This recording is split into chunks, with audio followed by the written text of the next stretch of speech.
Rahim. Assalamu alaikum students. Today we will discuss question number 4 and 5 of chapter number 13, and question number 4 is in what ways was British rule before 1857 causing discontent and resentment among the Indians. कि क्या ऐसे rule British ने adopt किए थे या कौन से इस वजह से वजूहात बनी थी जिसकी वजह से 1857 यानी 1857 से पहले की बात पूछ रहे हैं कि क्या वजह ऐसी बनी जो इंडियंस में उनके दरमियान में बेचैनी सी आ गई थी, किस वजूहात की बना पर, किन वजूहात की वजह से, ब्रिटिश के कौन से ऐसे स्टेप्स थे जिसकी वजह से इंडियंस जो थे उनमें बेचैनी वाली और गुस्से वाली कैफियत आ गई थी। इस क्वेश्चन का कुछ पार्ट आपने नोट से लेना है और थोड़ा सा हम बाकी बुक से देखेंगे।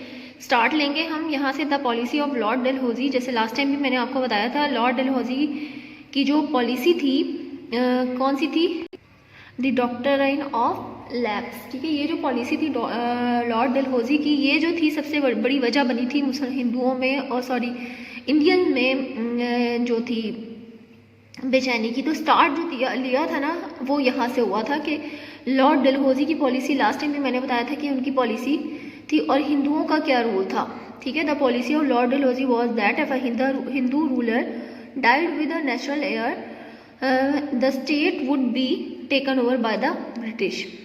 ठीक है, लॉर्ड डलहौजी की ये पॉलिसी थी कि अगर कोई हिंदू रूलर ऐसा उसकी डेथ हो जाए और उसके बाद उसका कोई भी उसकी सगी औलाद नहीं है, यानी उसका कोई सगा आगे से वारिस नहीं है या ले पालक है, तो जो सगा अगर नहीं है तो ऐसी सूरत में जो ले पालक है यानी जो अडॉप्टेड सन है तो उसको स्टेट का कोई भी पार्ट नहीं दिया जाएगा, बल्कि वो तमाम स्टेट जो है उस हिंदू रूलर की वो कौन उसको हासिल कर लेगा? ब्रिटिश। ठीक है, यानी वो गवर्नमेंट के पास चली जाएगी इन केस अगर उनके पास कोई नेचुरल एयर नहीं है। Several state were taken over by the British according to this policy. अब इस पॉलिसी को फॉलो करते हुए ब्रिटिश ने बहुत सारी स्टेट्स पे कब्जा कर लिया।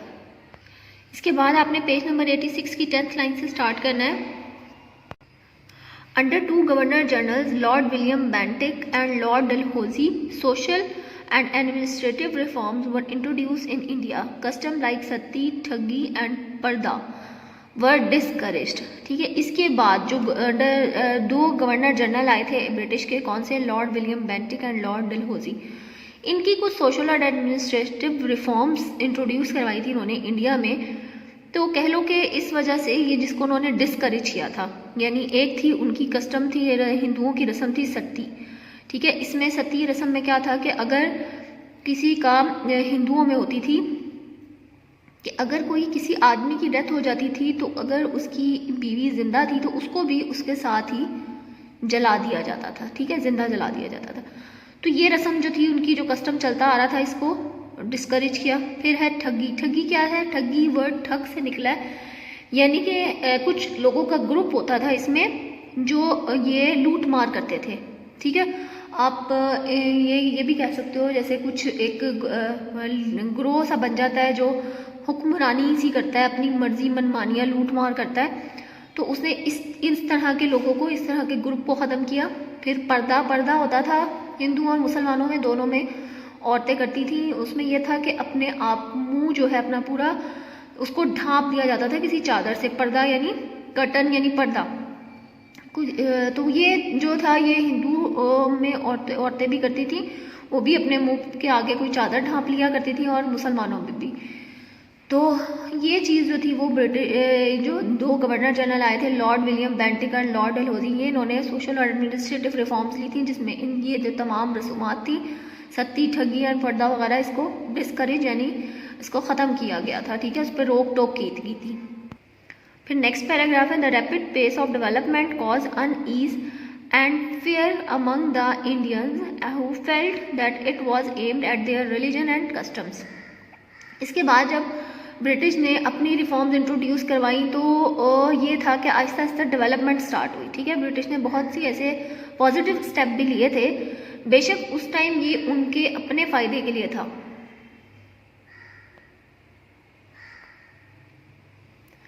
ठीक है, उस टाइम ये उनके अपने फ़ायदे के लिए था, अपना उनका उसमें मफाद था, लेकिन ये था कि जो उससे सब कॉन्टिनेंट यानी इंडिया को भी फ़ायदा हुआ था। बहरहाल जो डेवलपमेंट स्टार्ट हुई थी और जिस तेज़ी से हो रही थी वो इंडियंस में और भी ज़्यादा बेचैनी पैदा कर रही थी। उनको लग रहा था कि ये जो इतनी ज़्यादा डेवलपमेंट और इस नई नई चीज़ें, हथियार बनते जा रहे हैं, नई नई चीज़ें आ रही हैं और जिस तरीके से ये हमारी कस्टम्स को रोक रहे हैं, जो हमारे रस्म व रिवाज चल रहे हैं, तो ये बेसिकली हमारे मजहब पे अटैक कर रहे हैं। ठीक है, that it was aimed at their religion and customs. Reforms in the army under Lord Canning, who succeeded Lord Dalhousie as Governor General, worsened the situation and caused further discontentment. इसके बाद army में भी new reforms लेकर आया था Lord Canning. ठीक है, Lord Dalhousie के बाद लॉर्ड कैनिंग था जो आर्मी में रिफॉर्म्स लेकर आया था। ठीक है, ये रिफॉर्म्स भी कुछ ऐसी थी जो उस टाइम वहाँ पे, क्योंकि उनकी उस टाइम आर्मी में सिर्फ उनके ब्रिटिश तो नहीं थे ना, जो वो उस टाइम इंडियंस भी थे उनकी आर्मी में, तो वो उस टाइम उनके हुक्म के गुलाम थे, कह लो उनके ताबे थे। तो वो जो भी इस तरह के कोई भी ऑर्डर देते थे तो उनको मानना था। लाइक उस टाइम उन्होंने ऐसे बम बनाए थे जिसको उन्होंने पहले मुंह से खोलना था और फिर ब्लास्ट होता था वो। ठीक है, तो फिर वो जो जिस मटेरियल से बनाए गए थे बम, यानी उसकी जो ऊपर की सरफेस थी, वो उसमें कहा जाता था कि उसमें पिग का फैट यूज़ किया था उन्होंने। ठीक है, तो ये जो चीज़ थी ये मुसलमानों के लिए जो थी वो इसको मतलब पसंद नहीं करते थे, क्योंकि पिग तो हराम है। तो ये इस तरह की और भी सिचुएशन थी, कुछ इस तरह की और रिफॉर्म्स थी जो हिंदू भी नहीं लाइक करते थे। तो ये जो रिफॉर्म्स थी, तो इसकी वजह से मुसलमानों में और हिंदुओं में यानी दोनों में ही एक बेचैनी और गुस्सा भर गया था। ठीक है, तो ओवरऑल मैंने आपको क्या बताया है कि सबसे पहले लॉर्ड डलहौजी की पॉलिसी थी कि जिसके अकॉर्डिंग अगर कोई भी किसी हिंदू रूलर का नेचुरल हेयर नहीं है तो उसकी स्टेट पे खुद कब्जा कर लिया जाए, यानी वो गवर्नमेंट यानी ब्रिटिश के पास वापस स्टेट वो कब्जा हथिया लेगी। ठीक है, इस तरह से उन्होंने काफ़ी सारी स्टेट पे कब्जा भी किया ब्रिटिश ने। अच्छा, ये वो पॉलिसी उन्होंने खुद ही अप्लाई की थी, खुद ही बनाई थी, और जबकि इससे पहले ऐसी कोई पॉलिसी नहीं थी। फिर उसके बाद उन्होंने कुछ administrative reforms the, social and administrative reforms, जिसको उन्होंने डिस्करेज किया। लाइक सत्ती थी, ठगी थी, पर्दा था। ठीक है, ये चीज़ भी हिंदू मुसलमानों में दोनों में ही बेचैनी लेकर आई। फिर उसके बाद उन्होंने आर्मी में रिफॉर्म्स लेकर आए, तो इस चीज़ को भी इंडियंस ने पसंद नहीं किया। तो ये तमाम वजूहात थी जिसकी वजह से इंडियंस में बेचैनी और गुस्सा बढ़ना शुरू हो गया था। ठीक है, उसके बाद हुई थी वॉर ऑफ इंडिपेंडेंस। ठीक है, अब इसका आंसर बता देती हूँ। Reasons of discontent and resentment heading दी, और ये लाइन आपने इसी तरह से नोट से देख लें। ठीक है, यहाँ तक पॉलिसी तक लिखने के बाद आपने पेज नंबर 88 की 10th लाइन से स्टार्ट करना है, अंडर टू गवर्नर जनरल से लेकर डिस्करेज तक, और नेक्स्ट पैराग्राफ है the rapid pace of development से लेकर ये है फर्दर डिसकॉन्टेंटमेंट तक। ठीक है, तो ये 4 क्वेश्चन का आंसर है क्वेश्चन नंबर 5। क्वेश्चन नंबर 5 है describe the consequences of the war of 1857। अच्छा, जैसे मैंने आपको बताया कि यहाँ पे 1857 से पहले मुसलमानों में, मुसलमान नहीं, इंडियंस और हिंदू, इसमें हिंदू मुस्लिम दोनों आ जाते हैं, उनमें जो थी बेचैनी और गुस्से की कैफियत हो गई थी। उसके बाद ये वॉर ऑफ इंडिपेंडेंस हुई थी 1857 में, जब उनको एकदम से ब्रिटिश पे भी गुस्सा आया था जो आहिस्ता आहिस्ता उनके अंदर भरता जा रहा था। ठीक है, उसके बाद वॉर ऑफ इंडिपेंडेंस हुई थी, जिसके बाद जो ब्रिटिश जीत गए थे। ठीक है, लेकिन इसके रिजल्ट्स क्या निकले थे, अब वो हम रिजल्ट्स के डिस्कस करेंगे। अच्छा जी, page number 90, the war had far reaching consequences. अच्छा, इसके जो रिजल्ट्स निकले वो क्या है, India came under the British crown with the passing of the government of Indian act 1858। अच्छा जी, इसके बाद वॉर ऑफ इंडिपेंडेंस के पास क्या हुआ था कि इंडिया जो था वो मुकम्मल तौर पे ब्रिटिश के अंडर आ गया था। ठीक है, और उसके बाद जब गवर्नमेंट ऑफ इंडियन एक्ट 1858 जब पास हुआ था, तो उसके बाद जो इंडिया था वो मुकम्मल तौर पे जो था वो ब्रिटिश के अंडर आ गया था। ठीक है, a secretary of state for India sat in the British Parliament with full powers for the governance and the use of revenues from India।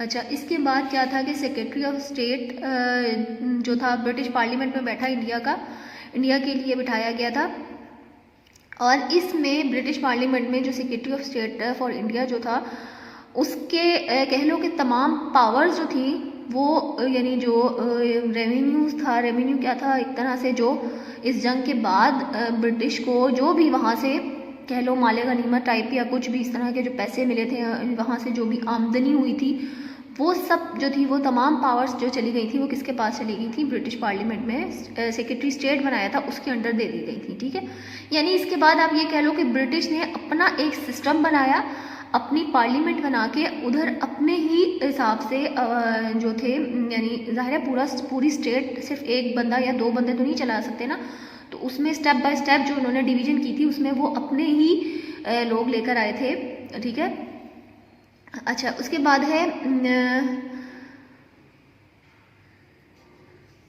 The India council would advise the secretary of state. अब जो India council, अच्छा जी क्या है, the India council would advise the secretary of state. India council थी वो secretary of state को advice दे सकती थी। Lord Canning assume the title of viceroy. Lord Canning को जो था वो वाइसरे का टाइटल मिला था 1876 में। एंड क्वीन विक्टोरिया जो थी वो became the empress of India, यानी इंडिया की मलका बनी थी। हर proclamation abolished the doctrine of lapse and supported non-interference of the British government in the religious belief or worship of the people of India।